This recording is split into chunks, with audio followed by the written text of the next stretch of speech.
Today's show is sponsored by Indie Film Hustle's Filmmaker process. We provide filmmakers with professional services to get their films or series funded, finished, and distributed. For more information, go to filmmakerprocess.com. I'd like to welcome to the show Edward James Olmos. How you doing, Eddie? Very, very good, man. Just sitting here, thankful that we get to do this together. Yeah, it's been a long time coming. Yes, my friend. I appreciate you being on the show. You know, we've our paths have crossed many times, especially over at Leaf. I've had a few films play there, and we have a few mutual friends. And it's just been I've just been a fan of yours, man, since back in the day when I was coming up. But we'll get into all of that. But first, how did you get into the business? How did you get into this crazy business? This one was a process that started when I was a little kid. I was born and raised in East LA, and I started to learn about discipline and determination, perseverance, and patience. And I started to learn that those values while playing the game of baseball as a little kid.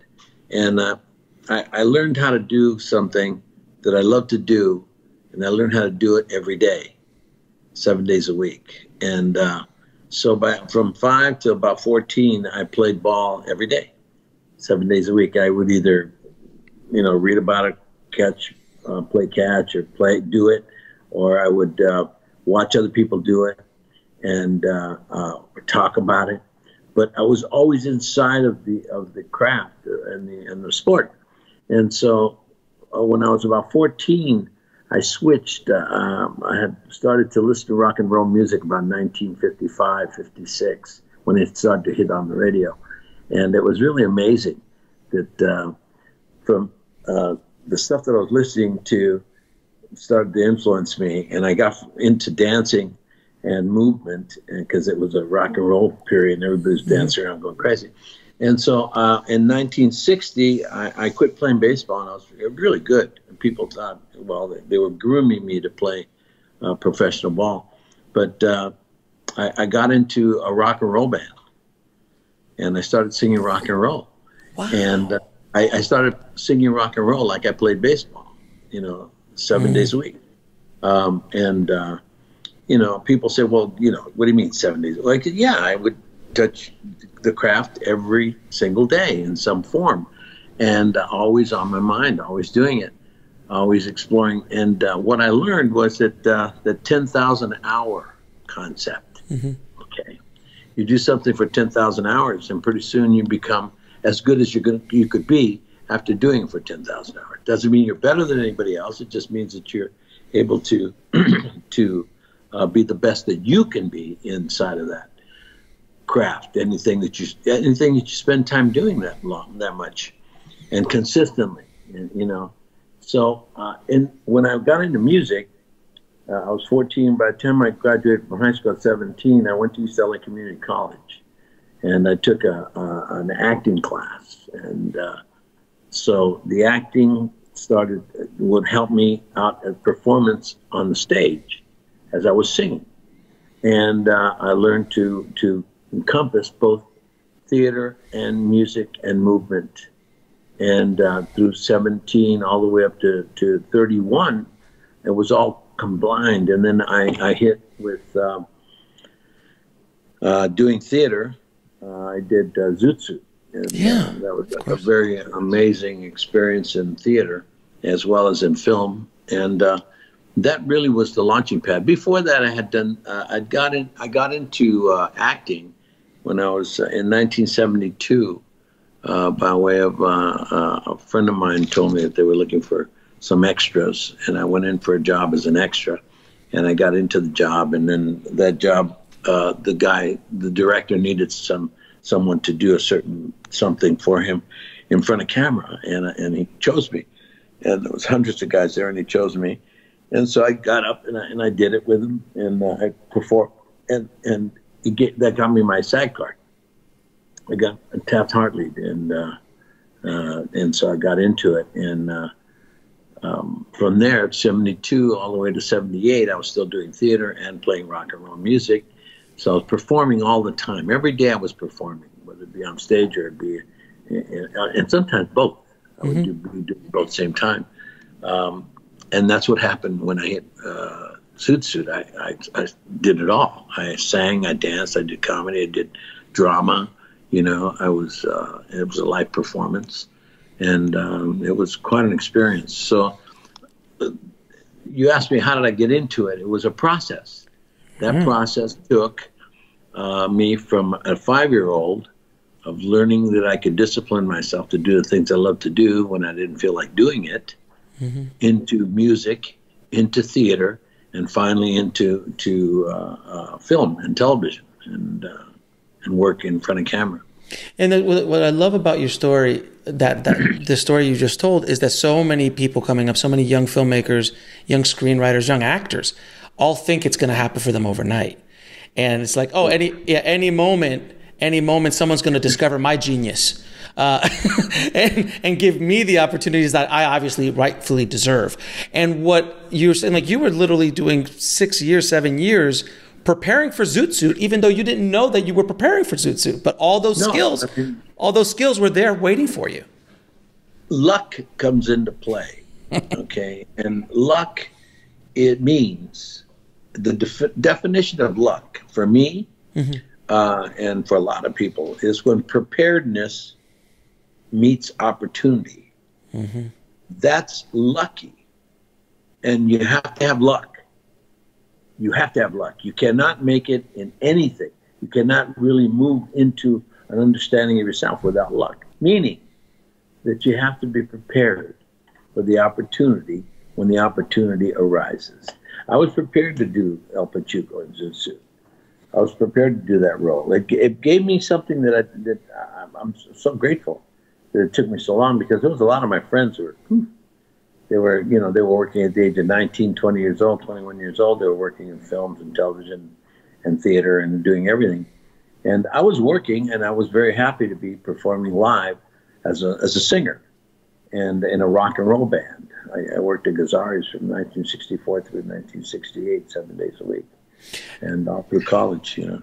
And and I didn't know that you sung and you were in the rock and roll scene, because now that makes your performance in Selena so much more riveting, because you actually, I mean, there was something inside of you. You weren't just walking into a character. You might as well have been that character in many ways. Had that experience. Yeah, it was a good experience. That was a hard film. I will tell you that. That was the hardest film I made. Any specific reason? Yeah. The timing. Timing of that film was really, really difficult, because she had been killed about 13 months before we started filming. Right, yeah. That wasn't enough time. We didn't want to film. The father didn't want to film. The family didn't want to make the film right away. They wanted time to pass.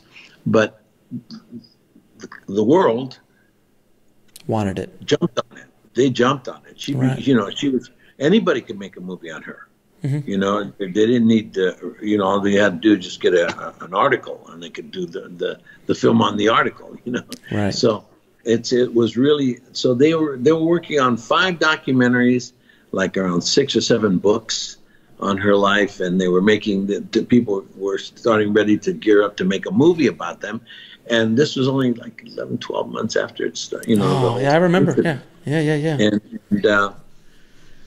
so, Abraham, her father, he got in touch with myself. He got in touch with Gregory Nava and with Moctezuma Esparza. And all of us got together, and we helped produce it. And Greg directed and wrote it with Barbara Martinez. And they did a wonderful job. That was wonderful. Yeah. But it was so hard, man, because every time we do a scene, get a load of this. Every time we did a scene, the only person who came to watch every single scene that was shot, every single moment of the film, was the father, Abraham. And the kids, none of her brothers, sisters, Chris, none of the band, nobody got involved, unless they were in the movie. There was a couple of kids that were in the band that played with us in the movie. And but every time we do a scene, like anyone, pick any scene you remember, and imagine when they holler cut, whether it be, playing the drums and falling over, or driving the bus, or Boosty Kaka, or Boosty Kaka. All the great scenes that we were doing on their life, the humor, the fun. After, when they would holler cut, I'd turn and I'd see her father, Abraham, about 10, 15, 20 feet away, with his back towards us, in heaving sobs. Heaving sobs. Oh my God. And just completely just destroyed as he's watching the life story of his daughter who had just been killed. And it was really very, very ugly. It was terribly difficult to make this film. And it was the hardest film I ever made because of the emotional yin, and because you'd be happy, you'd be like having a good time doing all the stuff in the 60s when they were little kids. And teaching them to play bass. No, I don't want to play bass. I know you don't, but play bass. You'll play drums. You play drums. Drums, girls don't play. All that stuff, and all the stuff about, it's tough to be a Mexican American. You got to be more Mexican than Mexican, more American than American. You got to be able to, all that stuff, all those scenes after scenes of wonderful moments. And the one scene that we were able to do that, the only scene that really just he only allowed us to shoot it one time, was the scene in the hospital. He didn't want it. He didn't want it in the movie. And Greg said, we got to put it in. That pain has to be understood. Abraham, there's two ways around it. I'm sorry. But, this movie is about that. That's what this movie's about. It's about you and your family and everything you guys had to go through and felt at that moment in time, along with the rest of the world. That movie holds up pretty well, and I think it's Jennifer's performance, Jennifer Lopez. And I remember seeing you. I remember you on some interview saying, when I saw her get up on stage, I said, "Oh, she's got it. Oh, she just got a taste of it. Watch out, she's going to explode," or something along those lines. You said, and you were not wrong. J-Lo's done quite good for herself. She's done all right. She's done all right. Yeah, she's done very, very well. Very well. Now, she's an artist, No, she's wonderful. She's absolutely wonderful. Now, one of my favorite performances of yours is one of your earlier ones, which is in that wonderful sci-fi film, Blade Runner. Oh yeah. I can't even think of anybody else playing that part. It's like you were built for that part. How did you get involved with that, and what was that experience like on that set? Because from what I've seen, I've seen every documentary on that film ever made. So I saw the craziness of they took over. It was Warner Brothers, right? Warner Brothers backlot, and built that entire thing. What was that like, and how did you get involved with that project? It came to me. They asked me to meet with Ridley Scott, and they told me a little bit about the character. And I went in and I met him. Remember, I had just finished doing, been working on Broadway. I'd been doing a Zoot Suit for a few years, maybe 3 or 4 years. And I'd worked on Wolfen with, oh God, what was it? Not Walken. No. I just had the writer on the show. Finney. Yes, Albert Finney. I just had the writer on the show. Yes. Albert, myself, and Gregory Hines, and Tom Newton, Rachel, and a beautiful, beautiful experience. That movie, very intense, very, very advanced. And so when they asked me to go meet with Ridley, I understood the theme and I understood the situation, and it was a very minor role. It was, but it has an impact. But it has an impact, that role. Well, it has an impact for one of the great things about working with people who are secure. People who are secure allow growth around them. And that's really, I've been very fortunate to be working. I've worked with people who are very secure. They allow expression. They allow ideas, and I had by 1978, when I did Zoot Suit, I gained artistic control of my characters. And that was one of the things that I asked for whenever I worked. I don't mind, collaborating, communicating, collaborating, but let me develop the character, and hopefully it's what you had in mind. And most of the time, and I'd say about 98 to 99% of the time, they had none of this in mind. They just ended up overwhelmed by what they were experiencing at the same time that we were filming it, because they didn't know what I was going to do. I'll never forget, I walked into Ridley the very first time and I said, I'd love to work with you on this. This is a very important piece of work. And I said, this is the future. You're talking about 2019. We were speaking together in 1980. Right. Okay. So, and I said, this is going to be 2019, so 40 years from today. And it's going to be a little different. It's going to be, diversity, characters, and culture will be beaming off California and Los Angeles. And, of course, the environment will have gotten to a point of it being difficult. And everything came true. Everything's true. I mean, all the cultural dynamics of the city, the weather, environmental change and warming that's happening, as everything's changed. And we knew it then in 1980 while we were discussing the film. And so I asked him if I could speak languages. I said, I'd like to speak languages if I could. And he said, what do you mean? I said, well, and he said, what's that? I said, I don't know. It's just tones.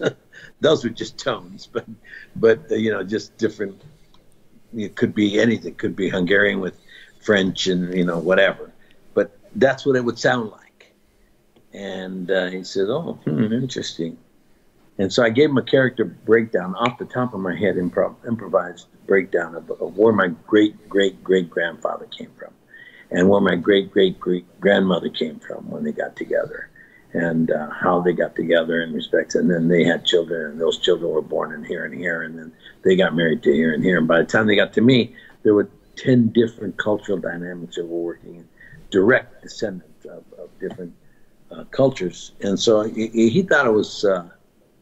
says, I like it.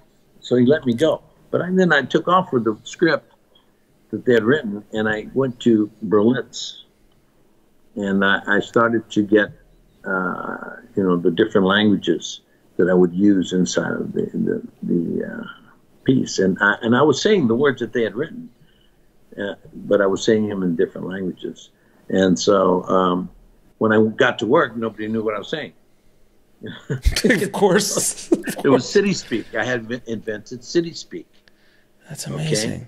And then with the advent of it being Asian influence, the strong Asian influence, I started doing, I remember sitting in a scene and I did my first little origami, which was the chicken. Mm-hmm. And I made a very bad chicken and put it down and then squabbled, like a chicken when it was put down. And I was in the scene, but I was way in the back. And so he was curious to what I was doing back there. And that's what it was all about. It was about being in the scene without being in the scene. And making sure that the realities that I was doing were realities that had something to do with what we were doing there. And it wasn't just me sitting there wasting my time or just drawing attention by the fact that I'm sitting there like a tree and just not moving. And if I started to move, I would draw attention to myself, which is even worse. So I had to be doing something. And so what I was doing was, and I found this little piece of paper. It was the spearmint gum wrapping, one that's white on one side and aluminum on the other side. It was the wrapper was inside of a ashtray, standing right to my left of me as I looked down, because I didn't know what I was going to do. And so I looked down, and I picked it up, and so while the scene's happening, I'm working on this piece of paper. And this little piece of paper ended up looking like a chicken. And I kept on, the whole time the scene was going on between Decker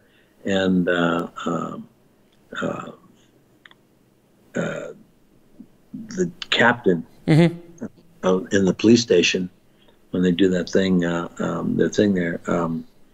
So when I finished, of course, when the scene finished, I put the thing down because he didn't want to go he didn't want to he was retired. When he came in, I was retired, and now I'm still retired. So he was like a chicken, you know.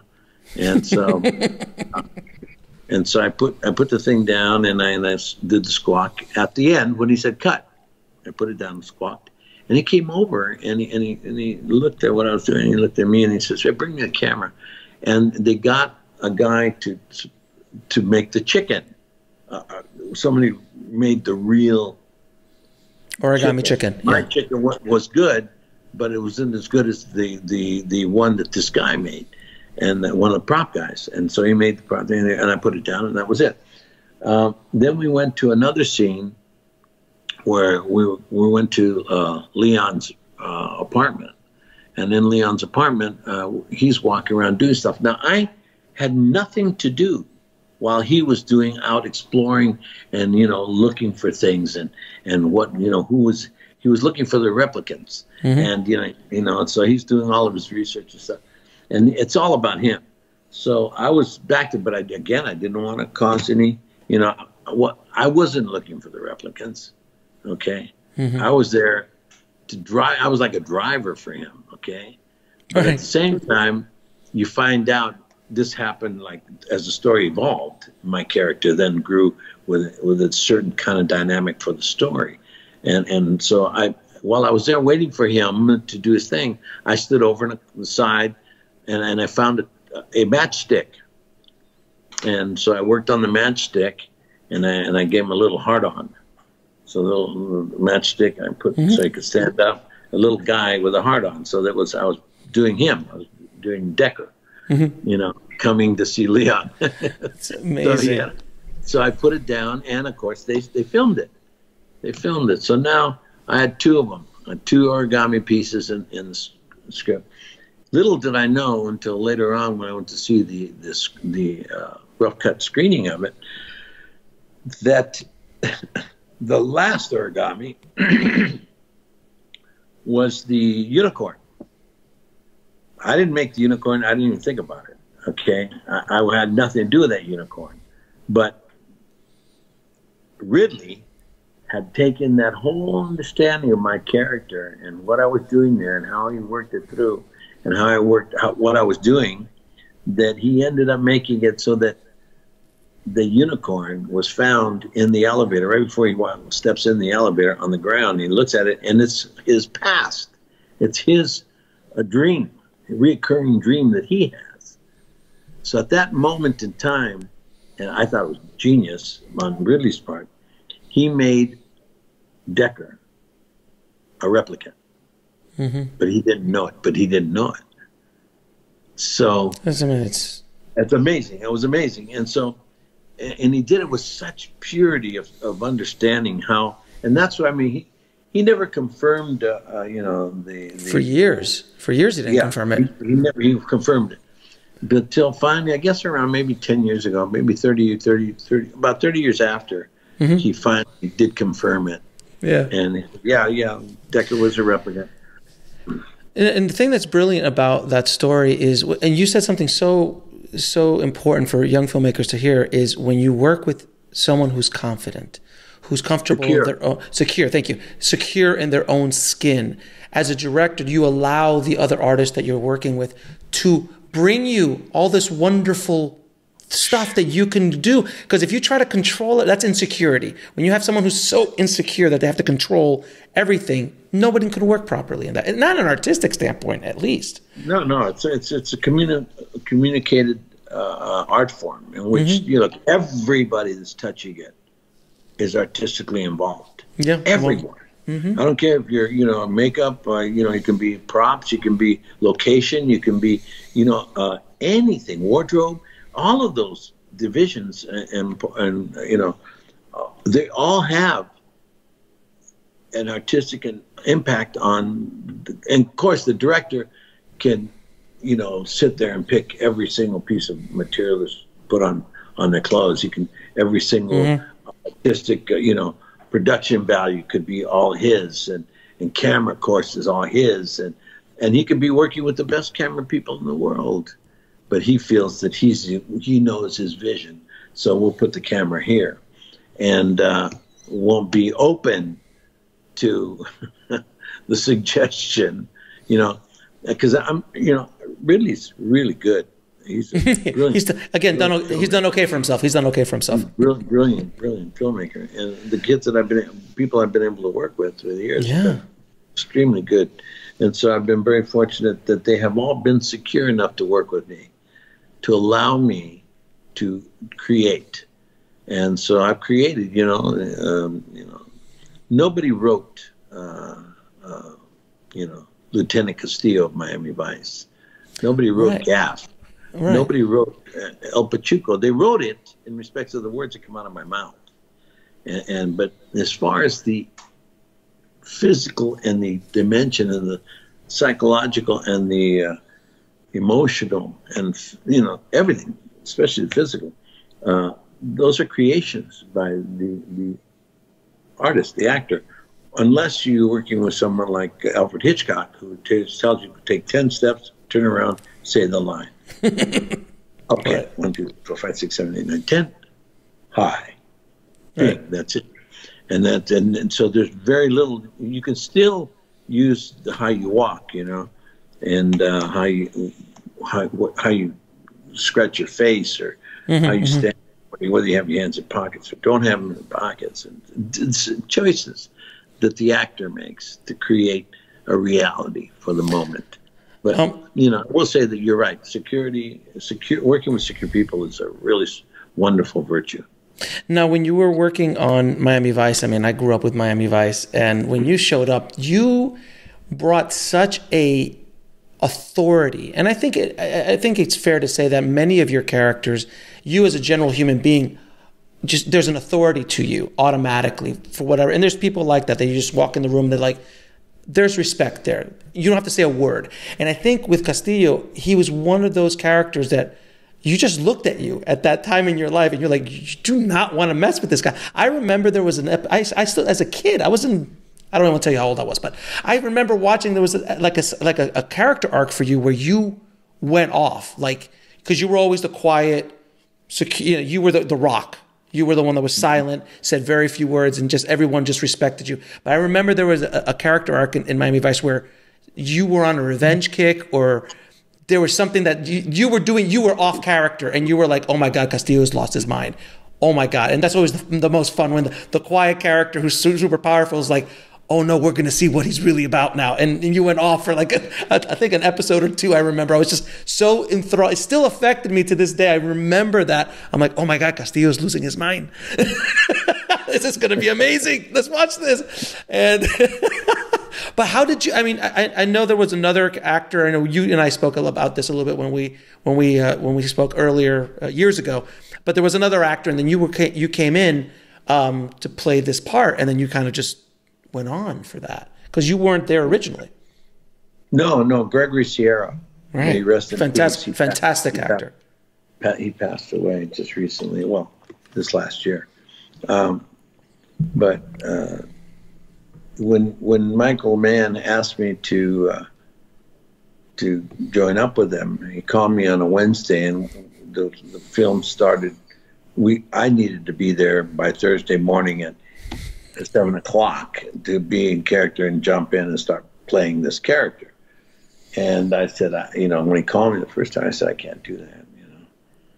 I wish I could, but I can't. And he was very disappointed. And he had offered me really more money than my father had made in his entire lifetime of working. It was the first offer. So he knew what he was doing. And he knew that what he wanted. And he came straight to me and said, one-on-one telephone calls just between me and him. And I said, I wish I could, man, because I told him, I said, there's a couple of things why I can't. I would love, let me tell you something. I would love nothing more than to be on the show, okay? But I can't sign an exclusive contract with NBC. I can't. I wish I could, but I really can't. And, I was pretty young, so I guess I was about 36, 37 at the time. in 1984, and I said, I can't sign an exclusive contract, and I have creative control of my characters, Michael. And by this time since '78, I gained that understanding in my life. I didn't want to work on pieces unless I had creative control, and that stopped me from being able to do a lot of work because people found that out, and he wants creative control, so they wouldn't even call me. So I'm sure I lost a lot of work, but the people who did call me and allowed me to work with them, and Selena and Mi Familia and American Media and Stand and Deliver and Miami Vice, and the list goes on. They did get something for giving me that opportunity. And so Michael said, didn't say anything. I said, that's the reason I can, and thank you very much for calling. I hung up the phone. 10 minutes later, he called back and doubled the money. Holy Jesus. And I said, holy Jesus Christ. I couldn't even believe it. I couldn't quite grasp what he was saying, because I was going to do 20 shows, and those 20 shows, whether I worked in them or not, I would get paid. And I said, that's it's amazing. And I said, listen, Mikey, what are you going to be doing in this time next year? And he says, well, I'm going to be doing Miami Vice. I said, yeah, but what else are you going to do? He goes, well, I'll be doing Manhunter, because I've been prepping that for quite a while now. And so I'm pretty sure I'll be able to get it started next year. I said, great. So you're going to be doing Manhunter while you're still doing Miami Vice, and getting paid for it. But you get to go off and make your movie. And I'm working on, at that moment, I was working on the Ballad of Gregorio Cortez. I was walking around distributing it. And so I said, I'm distributing my movie, and I won't be able to do that. And I won't be able to work on the films that I've been trying to develop and moving forward on. So I tell you, I'm sorry, I can't sign an exclusive contract, man, and I wish I could. The money's fantastic, and the opportunity's fantastic. And I said, my creative control is really, really important to me, and I know that you can't do that. I mean, you're a filmmaker, and you had done Thief. Yeah, that was a very big movie, that he had done, and it was a huge success, and he had become who he is today. And so we hung up, and he called back about 10 minutes later and offered me more money. And I said, Mikey, I wish I could. I really do. This is really amazingly generous of you and wonderful, but I just can't. I cannot move forward without having artistic control and without signing a non-exclusive contract. And then he says, okay, and he hung up. And so 10 minutes later, he calls back. Come on. He says, well, you got it. I said, what are you talking about? He goes, well, you got it. You just have to give me a 60-day notice when you want to leave, and you have to come back. I said, okay, that's 2 months. I said, that's fair. I mean, it takes me about 2 to 3 months to get inside of a character anyway. So I don't want to, I wouldn't want to jump out and do a character next week. Hey, I'm leaving tomorrow. I got to do a movie. I wouldn't do that. Even for myself, I wouldn't do that. So I said, okay, 2 month advance notice, okay? And then he said, and you have artistic control of your character. And I said, oh, Mike, that's really, really amazing. And then I said, wow, that's really amazing. I said, and I'll take the last offer. Yeah, that quadruple of the original. Yeah, that's the one I want. Yeah, I'll take the last one. Thank you so much, sir. If you want to throw a couple more in there, I'm all about it. That's fine. Well, you definitely. I mean, when you came onto the show, it changed the show. It changed the energy of the show. I don't even want to begin to tell you what happened. I mean, it was frightening, because when I came on the show and I saw they sent me the reels of the first rough mixes and rough edits of the first 3 episodes. Mm-hmm. I was going to be in the 4th. Yeah. And so I was watching them. It was on video. So I was at my house that night, because I had to get on the airplane I had to be on the airplane at 10:30 at night leaving LAX to be in Miami by 5:15 in the morning. And it's a 5-hour flight, and I'd get there about 5:15, almost 6 o'clock. And I had to go straight to the set and put on my wardrobe and go to work. And that's a tough one. It's a really tough one. So I tried to grasp a hold of the world right away. And so I was watching the first few episodes, and they were excellent. They're just really, Thomas Carter directed the pilot, and he did a brilliant job. And really, it was what it was, and this is 1984, it was MTV Cop Show. It was high-intensity music with high-intensity drama and action. Action. Okay, I mean high intensity. But I noticed something, I'd noticed the dismissal that they didn't know they were doing it. Well, I guess they did, but they thought it was very cool.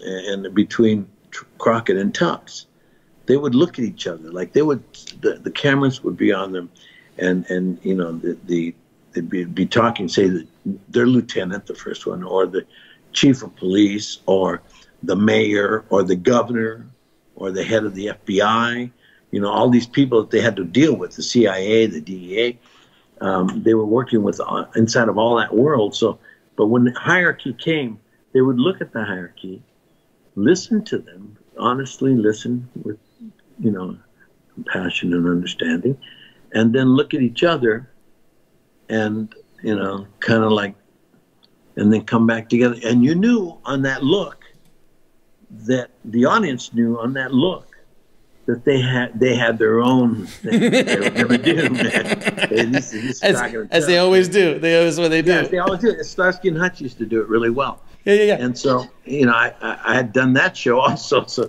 years and years ago in the 70s, early 70s. So what was funny was that I said, wow,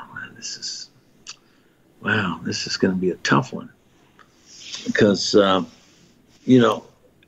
I just felt that by them being able to do that kind of work, inevitably it would get a little predictable. They didn't know it. They didn't care.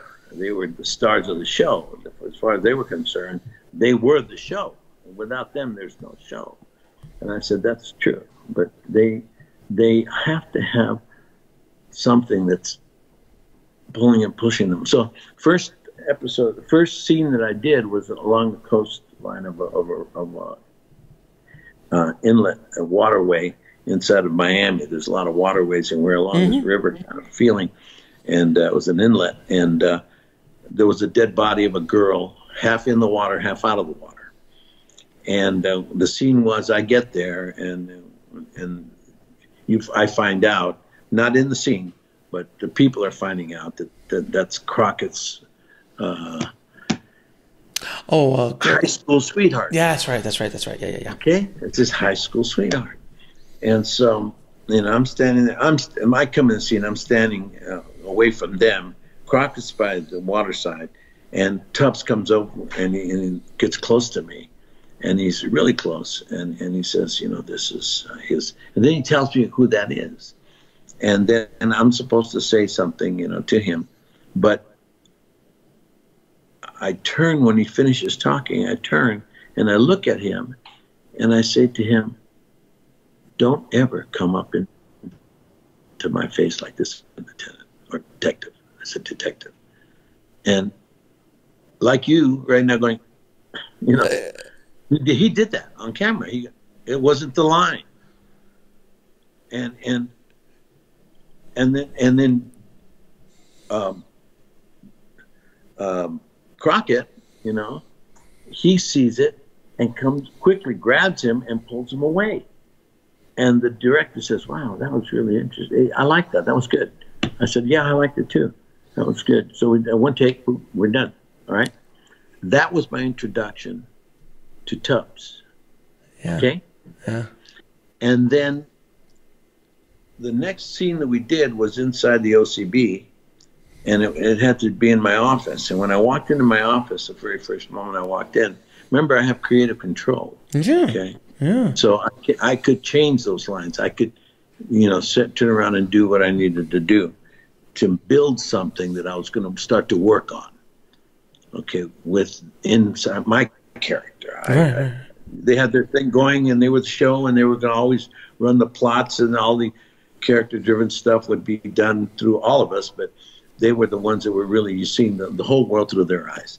So they were going to have to deal with me, okay? So I gave my first left hook to Philip Michael Thomas, Tubbs, and then I went on and went first scene I was going to do with Crockett was inside the OCB in my office, and I walked into my office, and there was so much stuff in my office. I mean, there was pictures, and there was pipes, things of pipes, like if I had smoked pipes, or maybe it belonged to the old guy, I don't know, but there was junk everywhere. Oh, they dressed the hell out of it. It looked like it had been used for years, okay? Mm-hmm. So I come in, and I tell the set designer, I go, hey, can you do me a favor? He goes, yeah. He goes, please take everything out. I said, he goes, what? He said, take everything out. I don't want anything. Leave the desk, the telephone, leave the filing cabinets, and the chair, and the filing cabinets, but take everything. Not a piece of paper, not nothing. Oh, and if you can, find me some aspirin in a little box case thing and put it right on the It's amazing. On the desk. Okay, so they did that. They went in and did that. They didn't ask any questions.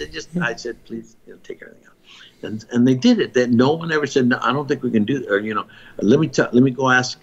Nobody ever said nothing. They just did what I asked. And just like when I did the scene with, they were very respectful, and they knew and understood that what I was doing. Okay, in respects of for things. Just like when I asked for my wardrobe, the wardrobe lady called me up and she said, yeah, I just need your sizes. I said, great. I said, I'm a 44 regular, and I have a 16-inch neck, and I have 33-inch inseam, and my sleeve length 16, and I'm giving her all the things, and she goes, okay, I'll get. And I said, can do me a favor? And then she goes, yeah. She goes, I said, can you please get me a black suit from Woolworths or Fedco or some really cheap place? And she goes, oh, we then she tried to, calmly, because this was her show. She was designing. I mean, she had gotten Versace and Armani. They changed. Look, Miami Vice changed the way men dressed for years after that show. And in the world, not just here in the United States. Everywhere. So, because of Versace and all the big designers who gave them everything, it's just like the music in the show was Phil Collins. Unprecedented. Phil Collins, come on. Yeah, it was unprecedented. They had Eagles. They had everybody. They had Miles Davis music. They had James Brown music. They had Little Richard music. They had those characters on the scene and in the show throughout the duration. That's how cool the show was for everybody listening. That's how really cool wanted to be it in was. it. Yeah, it was really, really cool to be in the show. But so I finished telling the wardrobe lady, please put in do me a favor and find me a wash and wear suit, put it in the washing machine right as soon as you get it, and then hang it up to dry. Don't dry it in the dryer. Hang it up to dry, so it dries kind of like long and has no shape. It's just this. And then she goes, well, Mr. Olmos, we have a look, and Michael Mann has a very strong saying. He goes, oh, I know. I said, I know.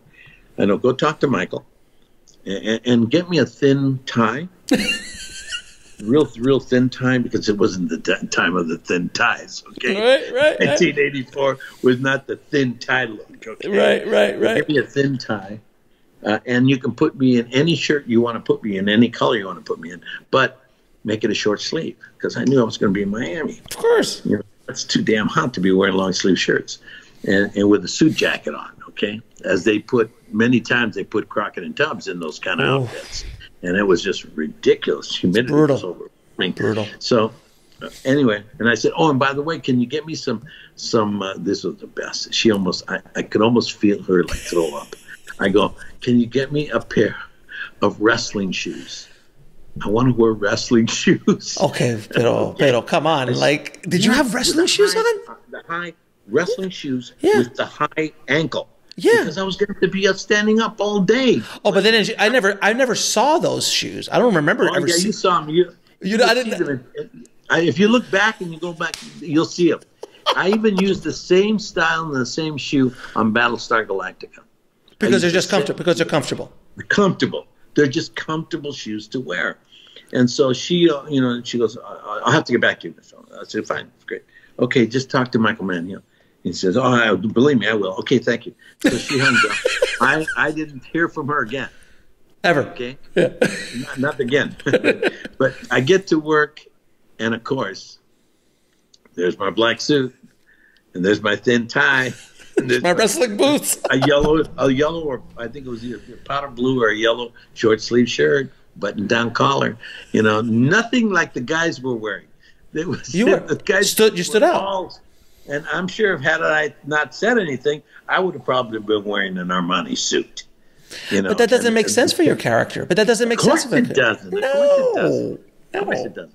So anyway, I don't know what she would have put me in, but she wouldn't have put me in a black suit. A Woolworth wash and wear suit. Sure.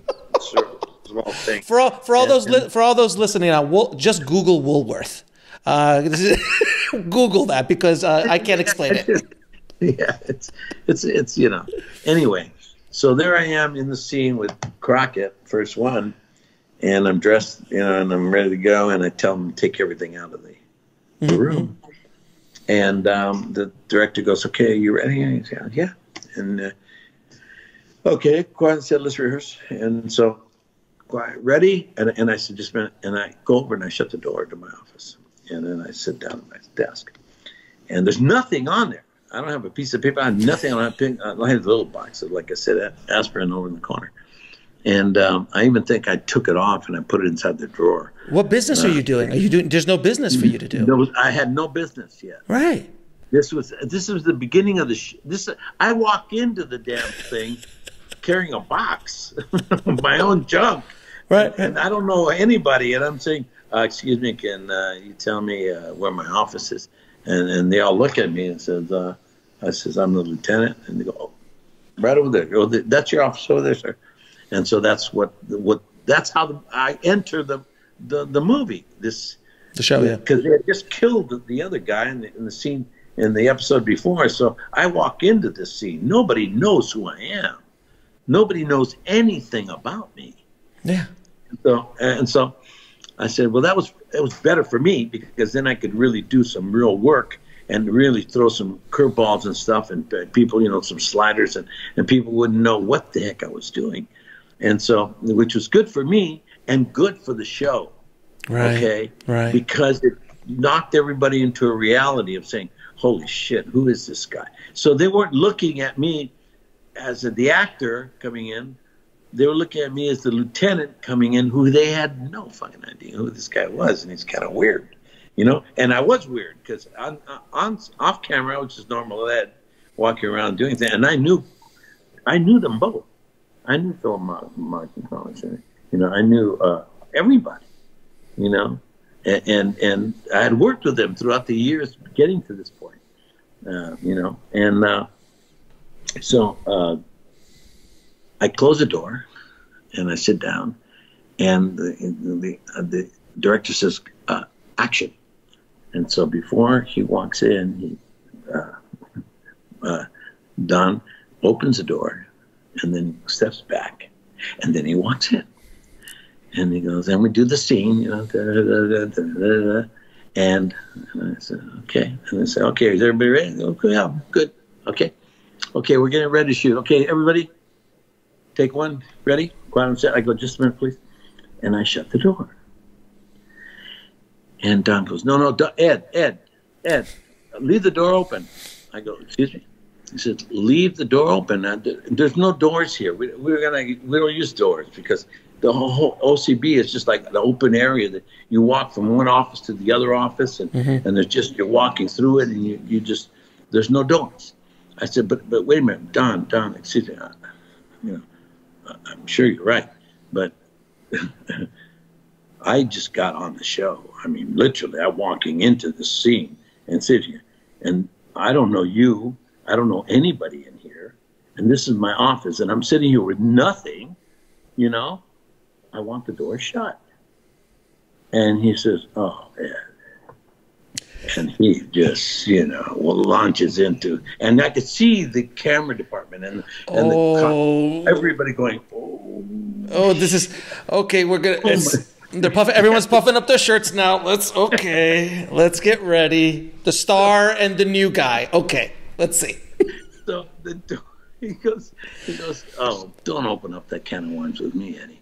I said, wait, Don, what are you talking about, Don, think. What are you talking about?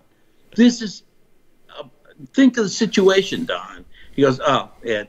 And he walks off the set. And now the director's going, what happened? And the first AD is going, everybody just take 10, everybody. And the director, the assistant director are like, and so they're they call it quickly. The first AD has to go over to see what the problem is with Don. So he doesn't come back. First AD doesn't come back. And pretty soon the lighting department and the engineers and sound department, everybody's like gone from the building. I mean, I'm by myself sitting in the office. Oh, Jesus Christ. Hours. No. Hours. They just shut down production? He shut down production. I mean, we couldn't move. And then John Nicolella came and talked to him in his trailer. And after a long time period, I don't know how long it took, a long time, they finally, John Nicolella, who was producing it, came in and says, okay, we're ready to go. Let's go do it. And I go, okay. And so I'm saying, is everything okay, John? He goes, yeah. Let's just do it. Okay. I go, yeah, I'm ready. I'm ready. Let's do it. Oh, no. Oh, God. The director comes in. Everybody comes in. Right? Oh, no, the door again. I'm waiting. I'm waiting. The door, man. That's the door. And the director goes, okay, everybody ready, please? Quiet. All right, ready. Now, everybody now is, beside themselves. Right. They're watching the situation happen as if they were like the audience watching it on the screen. Now they're watching it the same way because they don't know what's going to happen. Right. And sure enough, man, it happened. He comes to the door. He goes, action. He comes to the door, bangs on it, and swings it open, and it has Venetian blinds, those plastic. And it falls, metal ones. The 80s was that. And hit the filing cabinet, and bam, they makes a big bashing sound. And he comes in, and he has a document, a folder, and he throws the folder on the desk right in front of me. He throws it at me. Boom. And he says, that's the information on the killing over by the riverside. And he says his lines, and then I don't even look at him. I'm in shock because now the character, I'm the lieutenant, and he comes in that way and throws the stuff at me right there. I just, what? My mind's going, what? And so he walks out, okay? And I didn't look at him. I say my lines, and he leaves. And he leaves, and the director goes, cut. And I said, wow, that really worked well. That really worked well. I liked it. Hey, Don, did you like? He wouldn't talk to me. He just, And literally, that's how we shot the first scene. From that day forward, Alex. Yeah. For the first 20 episodes, I never looked at either one of those two guys in the eyes again. I remember. During any scene. All the scenes were like this. Imagine me doing my interview with you right now like this. Oh, my God. And you're asking me questions, and me answering those questions, but I'm like this. I remember that. I actually remember that because it's so odd. Even as a young kid, I'm like, that's just not the way humans speak. Well, not that so much. It created a conflict. Yes, absolutely. It created conflict. Yeah. So anytime I was in the scene, there was a conflict. And guess what? Now, when those two guys looked at each other, it wasn't about dismissing the character that I was portraying. It was like looking at each other saying, this guy's off his ass, man. Man, this guy's a pain. And they were now looking at each other with a subtext that dealt more with a reality of a situation than just the, oh, yeah, this is a television show and we're here to knock it loose. Yeah. Yeah, like Starsky and Hutch. Yeah, Starsky exactly. It was Starsky and Hutch moments. And I didn't mind them. I didn't mind that. They could dismiss anybody they wanted to. But if they weren't grounded and had a different situation every time they came in to deal with me, then and pretty soon it became real evident because they started to do it too. It said, yeah, okay, well. And then one moment, I remember in one of the scenes, I looked at the wall. I stood up and I was looking at the wall as I came in. And the director goes, excuse me, can you like turn a little bit so that I can see the side of your face? I said, why? Why? I said, shoot the back of my head. Shoot the back of my head and my body. Shoot that. Let that be the. Don't you have to see my face? They're watching my face all the time. You don't need my face. And so, oh my God! I remember Don saying, "So, Brian, it doesn't matter, man. He doesn't look at us anyway." So he, I don't know if the third or fourth show he had caught on and said he finally said, "It doesn't really matter, man. He doesn't look at us anyway." and he kind of gave up that kind of thing. Oh, done. It changed everybody's perspective, and I became the villain. I became the bad guy, and the audience, the stuff that we'd get back, because at that time there was no texting and there was no and no social media. Yeah, there's none of that. There was none of that shit, and so. But the word was out, that, oh, man, we don't really like that detective, man. We like the other guy better. This guy is just like, I don't know. I think he's a bad guy. He's just a bad guy. He's, dressed in black. He never smiled. I never smiled in 4 years. I know. I never smiled. I know. But that character could not have been written. That was not, those choices were not, had they not had the confidence and given me the opportunity to create that character would never have materialized in television ever. And it changed a lot of perspectives on the unspoken word, the idea of shooting people always talking, and while shooting people that were more just listening and seeing the impact of the things that were being said and done on people who weren't talking. They were just receiving and what it did to them and how it, that kind of depth in character study grew on that show. And people liked it. I mean, that show is unlike any other show. And if you go back, especially those first 2 or 3 seasons, it's like watching a masterful feature film every episode. It was so well done.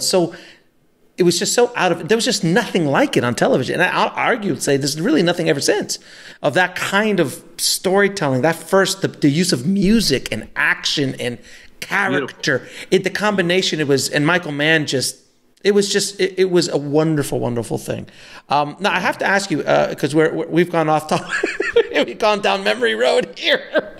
I have to ask you about your new film, Chasing Wonders. Can you tell me about that project? What drew you to it? And it seems such a wonderful little film. It's if you get to see it, I don't know if you had a chance to see it, but if you get a chance to see it, not too many people will, because it was made. It took about 6 years to make, 7 years to make, and there's a reason, because the young boy, had to grow. He had to get older, and so they used the same boy, and that was part of it. It was beautifully done, and it's a simple story about a family and the unbelievable sacrifices that people do, common everyday people. This takes place in Australia. A Spanish family immigrates to Australia. And when they were in Spain, they were wine grape growers for wines, really good wine. So this takes place on a grape farm, for a winery, and so it's a story about a family, a simple family, and a little boy who has a grandfather. I play the grandpa, and it's a wonderful little story called,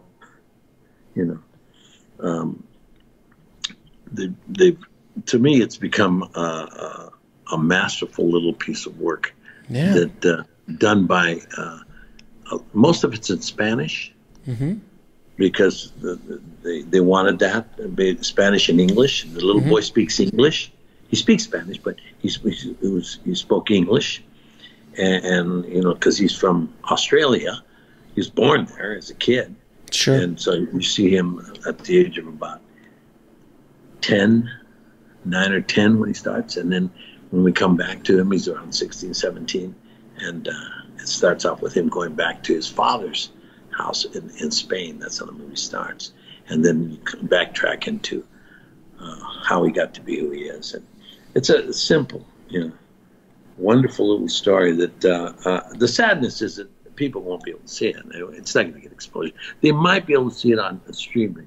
They'll probably stream it, Yeah, but it won't be in theater. Well, right now, theaters is rough for everybody. Yeah, I had one movie out right now with George Lopez that was out in the theaters for about a week, maybe 2. But it was a wonderful little story called Walking with Herb. Oh, yeah. And that was a wonderful, it was a wonderful little story. Didn't you do 1 in a Million with him? Yes, I did. Years ago, I remember that. That was amazing. I have to ask you. Well, the 1 in a Million was with George. Paul Rodriguez. Paul, God, Jesus, of course it was Paul. Paul, not George. Paul It was and I did 1 Million to 1. Million to 1, that's it. George and I did the George Lopez show. I did the very last show that he did on his show. Yeah, George. He brought me in for the last one. And then this one, which I just did, which he did an excellent job. No, really George is remarkable. I've always been a huge fan of George. Yeah, good. And I have to ask you, because I think people listening would kill me if I don't ask you about a little bit about Battlestar Galactica, because I mean it feels like just like Patrick Stewart was born to play that character in Star Trek, you were born to play your character in Battlestar Galactica, and it's just. Again, you had that control. And now that I know that you have creative control over characters, it's changed my entire perspective on your entire career, because I could see now, like, okay, Stand and Deliver, got it. American Me, got it. Like, and you could start going back on all those performances. And you're like, okay, all those choices, many of those weren't on the page. You actually brought that, and to bring what you bring to the sci-fi world. And Battlestar Galactica was just a absolute phenomenon when it came out. People were going crazy for it.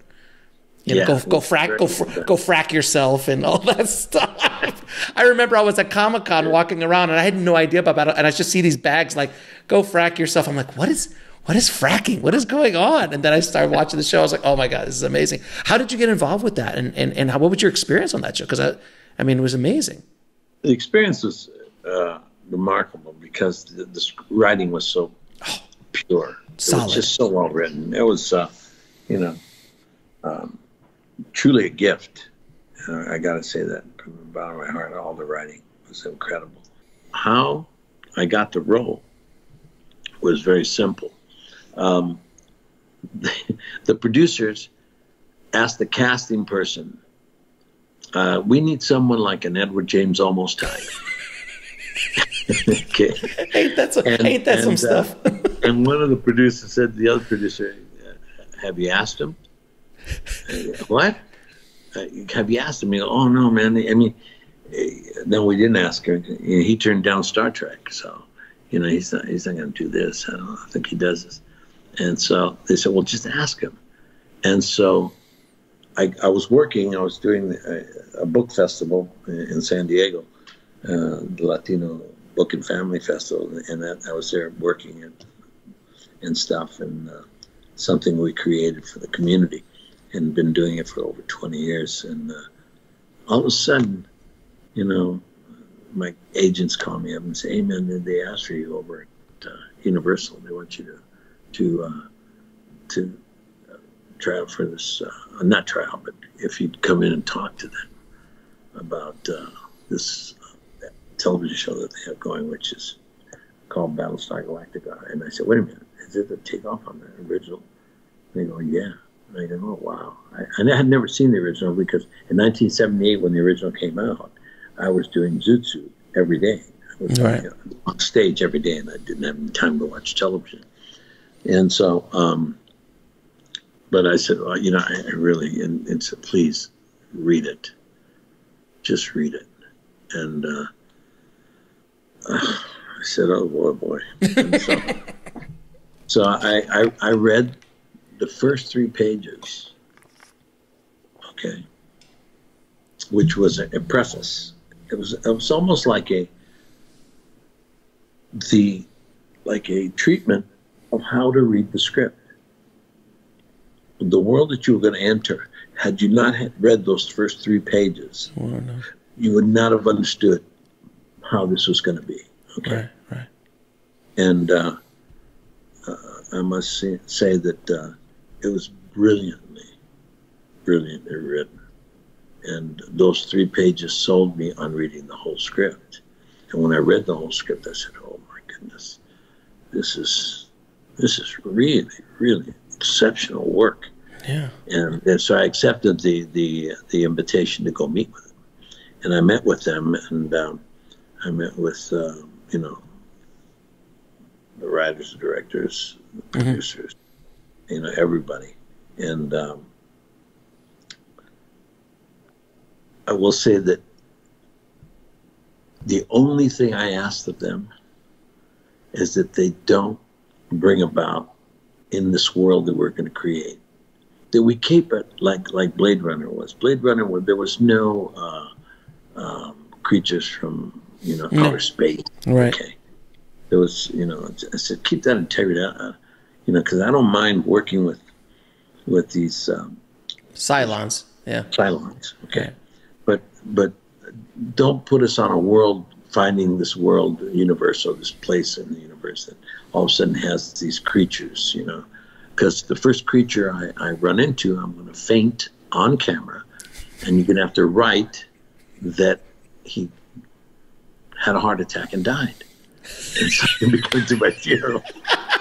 So that's amazing. That was in the contract. That's amazing. And, yeah. It was phenomenal. It's fascinating. You're like, hearing you talk now, Eddie, it's like all these movies and shows that I've grown up with, you have had such a major part in at least crafting your story, but your character. But by crafting your character, you've helped craft a show and or movie around your character in many ways. You're not obviously the center of those movies or anything like that, but you add so much to the tapestry. It's amazing. It's really remarkable. Now going back and reviewing all these performances in my head, it's remarkable, Eddie. It really is. I'm going to ask you a few rapid fire questions. I ask all my guests. What advice would you give a filmmaker trying to break into the business today?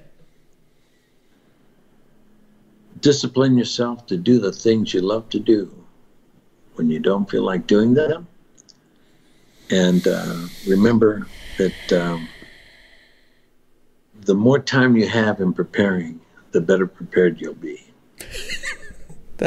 I think that's a T-shirt. I think that's a. That's a good. We'll tell Ron Moore, the creator of Battlestar Galactica, to use it. That's a good T-shirt to have. That's on the verge of being so ridiculous. Now, what is the lesson that took you the longest to learn, whether in the film industry or in life?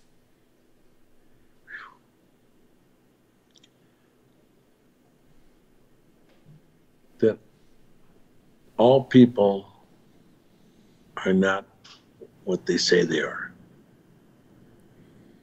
Interesting. Yeah, it took me a long time for them to beat that out of me. I always thought that people were, the way that they presented themselves. Right. And then all of a sudden you find yourself going, wow, man, what the heck happened?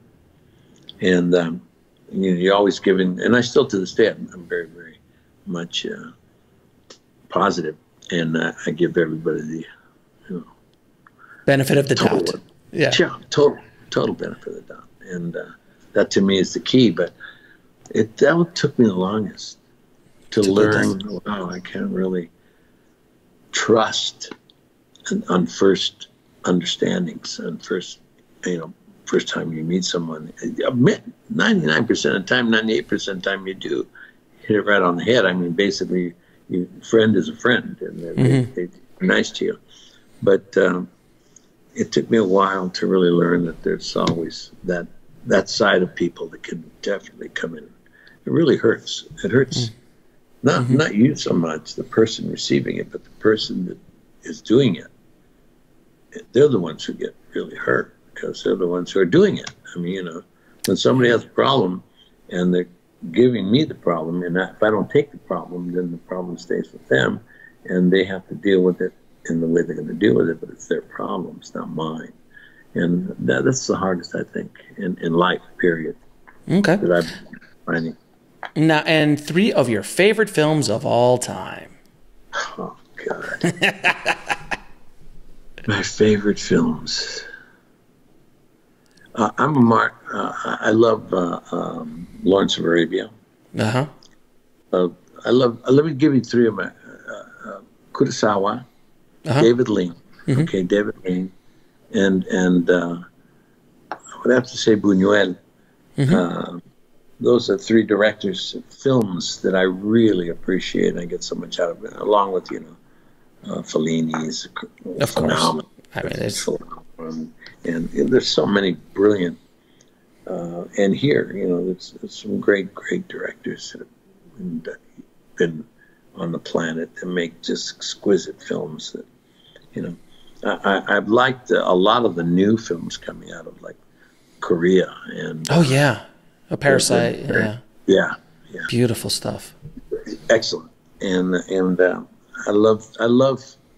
I run the Los Angeles Latino International Film Festival. That's what this is. Yes, LALIF. I've screened there, sir. My films have screened there. Yes, over the years. So we get to see films that most people don't get to see. Right. And I'm so grateful because doing this festival over the last 20 years, I've been so grateful in what I've been able to understand and view that has helped me as an artist and as a creator and also as a human being to understand myself better. Because when you're only looking at certain types of films made in one area, say the United States and the commerciality of the films that they make, once in a while you find artistic films that really do amount to a lot of great work. But and one last question, because I think it's really important. I would love to hear your opinion on this. I'm a Latino filmmaker. I'm a Cuban boy from Miami, and your films over the years, Stand and Deliver, American Me, those are some of the spotlights when I saw a Latino presented in a different light than the general, way that Hollywood presented Latinos. What do you think now? Because you've been fighting that good fight for a long time of trying to get more Latinos onto the screen and presented and see yourself as as on screen, and that's why I love In the Heights when it just came out, which is remarkable. I loved it. Oh my God! I was like, when they showed the flan, I almost cried. I mean, it was remarkable. So, in your opinion, where you see things going now, and there is more representation out there, how do you feel seeing this? Because you've been fighting that fight for decades now. I love it. I mean, it's all that makes us all stronger and better, and not only the culture that's being represented, but the ability for other cultures to experience situations through the eyes of these other cultures, and it really makes a difference. It makes a big difference. And I got to tell you, the more we get to do that, the more we have diversity inside of our film world, which is, I had a choice of continue to do theater or do film, and to do both you can, but basically it really takes a long time to do a film. To develop it, because I produce them, I direct them, I act in them, I help write them, and so each project takes anywhere between a year to 10 years, 15 years. American Me took 18 years, and to make. And, and so I had to commit myself. If I was trying to do theater, I wouldn't be able to do that kind of work on film at all. And the choice was, okay, so where does the most impact come from with the time that I have? Because I'm already 75 years old. I've been doing this for 50 years, and it went by like that. I got a lot of great, work that I've been able to accomplish, but I would not have been able to accomplish as much in film had I done theater also. And so I really sacrificed being able to go on stage. But I did a lot of theater. I did, 18 years of theater. But so. Eddie, I appreciate you, my friend. I appreciate all the work you've done over the course of your career and fighting the good fight and helping filmmakers and helping get stories on the screen that need to be told. And I appreciate you so much, my friend. So thank you so much for being on the show. I truly appreciate it. Thank you, Alex. Thank you so much for doing this. You're helping a lot of people.